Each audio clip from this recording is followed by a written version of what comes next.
Welcome to SCOTUScast, Unsolicited Text Message Edition. Thank you for tuning in.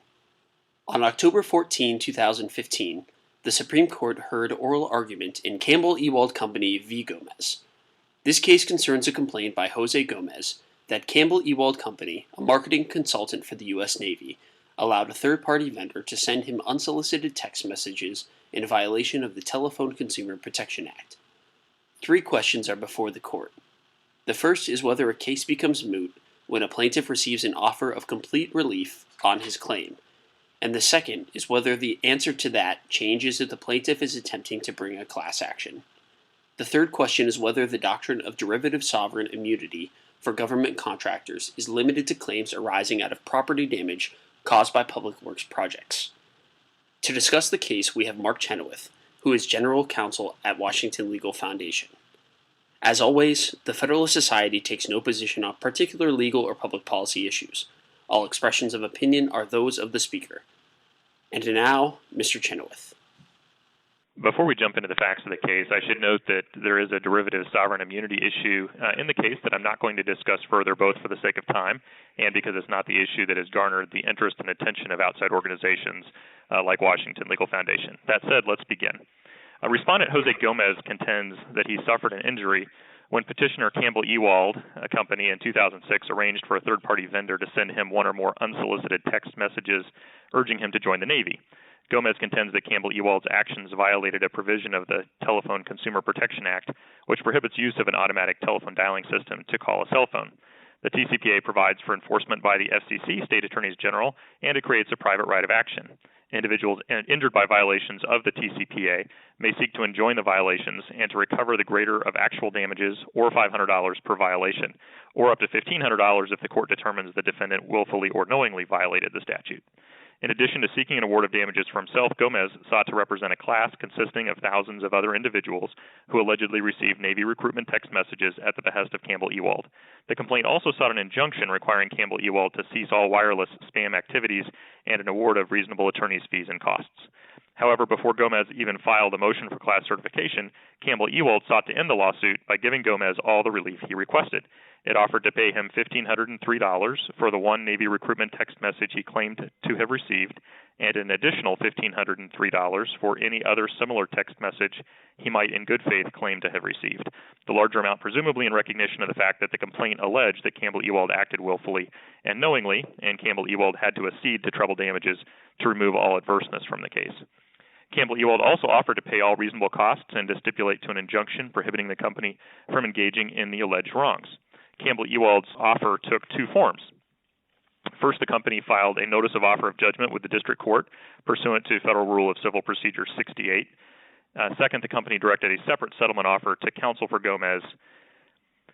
Gomez refused to accept the proffered cash, and so then Campbell-Ewald moved to dismiss the complaint, arguing that its offer of complete relief meant that the lawsuit no longer presented a case or controversy under Article 3 of the U.S. Constitution, and thus that the district court lacked jurisdiction to issue a ruling on the merits. The district court recognized that Campbell-Ewald had offered complete relief to Gomez. Nonetheless, it denied the motion and granted Gomez's motion to strike the Rule 68 offer. On appeal, the Ninth Circuit considered and rejected Campbell-Ewald's contention that its offer of complete relief to Gomez rendered his claims moot and deprived the federal courts of jurisdiction to address the merits of his claims. Although the appeals court did not contest that Campbell-Ewald offered to provide Gomez all the relief to which he was entitled, the court held that the Rule 68 offer did not moot his individual claims because Gomez had rejected that offer and, quote, an unaccepted Rule 68 offer that would fully satisfy a plaintiff's claim is insufficient to render the claim moot, unquote. The Ninth Circuit felt compelled to issue this ruling because of a previous precedent in the Ninth Circuit called Diaz v. First American Homebuyers. The court, however, did not separately discuss the other settlement offer. The Ninth Circuit panel also held that Gomez's putative class claims were not moot. The court recognized that the U.S. Supreme Court recently held in 2013 in Genesis Healthcare that when a plaintiff's individual claims become moot and no other plaintiffs have been added to the lawsuit, Article 3's case or controversy requirement requires dismissal of the suit, notwithstanding a plaintiff's claim right to represent similarly situated individuals who might also wish to raise wage and hour claims under the Fair Labor Standards Act. The appeals court nonetheless concluded that because Genesis was not clearly irreconcilable with Diaz, that the panel remained bound by circuit precedent and Campbell-Ewald's mootness arguments had to be rejected. So that's where the case stood when it came before the Supreme Court. So let me talk now about what outcomes each party is seeking. Campbell-Ewald is seeking the Supreme Court to declare that the case should be dismissed as moot, or that the case should be disposed of by entering judgment for the plaintiff on the terms of the offer of settlement. That is, not on the merits, but just on the terms of the offer of settlement. Campbell-Ewald contends that a court maintains jurisdiction even over a moot case in order to enter that kind of a judgment, just as it would if a settlement had been reached. In a recent Sixth Circuit case called O'Brien v. Ed Donnelly Enterprises, this procedure was used to ensure that, despite mootness, a plaintiff was not left without anything, while still preventing the court from reaching the merits when it lacks Article III jurisdiction. And that's the path that Campbell-Ewald suggests that the Supreme Court can take alternatively here if it doesn't wish to just dismiss the case as moot.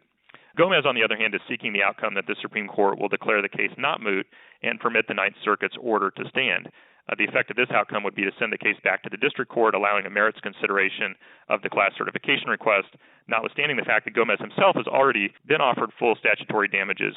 This outcome would mean both that plaintiffs can force courts to consider the merits of cases simply by refusing settlement, and that a plaintiff has a substantive right to pursue class action litigation and serve as a class representative. Note that even if the court sides with Gomez in this way, several justices raised the question of whether Gomez could ever be considered an adequate class representative when he's turned down the requested relief in the case, something that most class members presumably would not do. Chief Justice Roberts, for example, asked whether Gomez would be an adequate class representative under these facts. The core arguments that Campbell-Ewald is making in this case revolve around the fact that Article III of the U.S. Constitution requires a case or controversy in order for federal courts to have jurisdiction to hear a case. And so Campbell-Ewald contends that Gomez's individual claim was mooted by the offer of complete relief, and that once a judge determines, and Campbell-Ewald concedes that the judge needs to make that determination, but that once the judge determines that the offer actually is for complete relief, that the case must end. That no Article III case exists because there's no adverseness and therefore no jurisdiction to hear a case on the merits. It thirdly contends that the settlement offer here was a complete offer of relief that ended the controversy. Fourth, it contends that refusing to accept a settlement does not keep a controversy alive, that the injury then becomes traceable to the refusal to settle and not to the original alleged harm. And finally, Campbell-Ewald contends that putative class claims have to be moot in the absence of a certified class when the class representative's individual claim has already been mooted. The core arguments that Jose Gomez makes in response are first that when you're talking about a past injury, as we are in this case, that injury provides jurisdiction as long as it is traceable to the defendant and the requested judicial relief would redress the injury. Second, Gomez says that the offer of so-called complete relief did not include the requested attorney's fees, and that it doesn't matter that the statute doesn't provide for attorney's fees, that the dispute over attorney's fees still provides adverseness. Next, Gomez contends that the offer of complete relief did not include class certification, which would provide an incentive fee to Gomez as well as help to reduce his attorney's fees by allowing them to be split with other plaintiffs. Fourth, Gomez says that even if the offer of complete relief was really complete, it can't moot the case. At most, it might justify a forced entry of judgment, and that may, in fact, be where this case is going. A forced entry of judgment was something that both sides intimated was a potential middle ground here. Fifth, Gomez said that the plaintiff has a right to an enforceable court judgment, though Justice Alito points out that receiving the actual money should be superior to a judgment, and Chief Justice Roberts questioned whether there truly is a right to impose on the court's time for a judgment when there's no longer a controversy to be resolved. Finally, Gomez said if the case is moot, then the court can't enter a judgment at that point because it lacks subject matter jurisdiction. Apparently, Gomez thinks even to enter a forced judgment on the terms of the complete relief offered would be something that the court wouldn't have jurisdiction to do, but I don't think the court is going to agree with him in that point. A couple of noteworthy items from the oral argument. First, the Solicitor General split time with Gomez's counsel to argue that an unaccepted offer cannot moot a case. Second, when Gomez's counsel finally got around to mentioning that the complete relief offer did not include class certification or class relief, Chief Justice Roberts noted, oh, well, that's the whole thing, right? This is all about class certification. And of course it is, although the arguments danced around that quite a bit. Third, Justice Breyer mentioned the AFL-CIO brief, which was filed on Gomez's side, and asked whether Gomez agreed with it, and his counsel said no, interestingly enough. That brief suggests that an offer of settlement isn't enough to moot a case like this, but that actually tendering the money to the court would have been enough. And Justice Breyer said he was looking to be practical. He seemed to be looking for a way to allow defendants to still end cases, but that they'd actually have to submit the money to the court and not just make an offer of settlement. So how is this case likely to turn out? Well, it's hard to say. There didn't appear to be a five-justice consensus for either of the two main positions advanced by the parties in the case.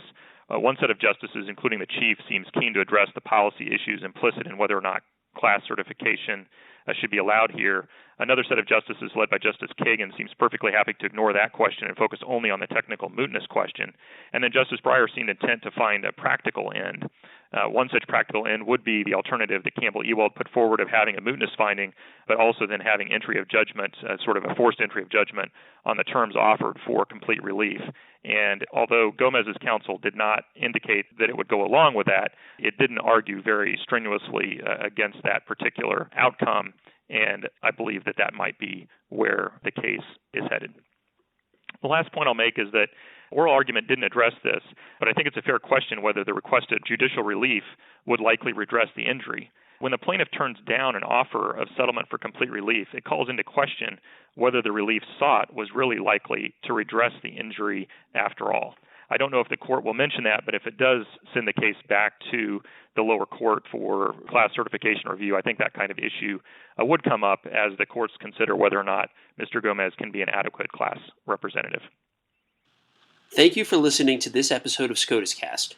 For more episodes of SCOTUScast, as well as audio and video of past Federalist Society events, please visit our website at www.federalistsociety.org/multimedia.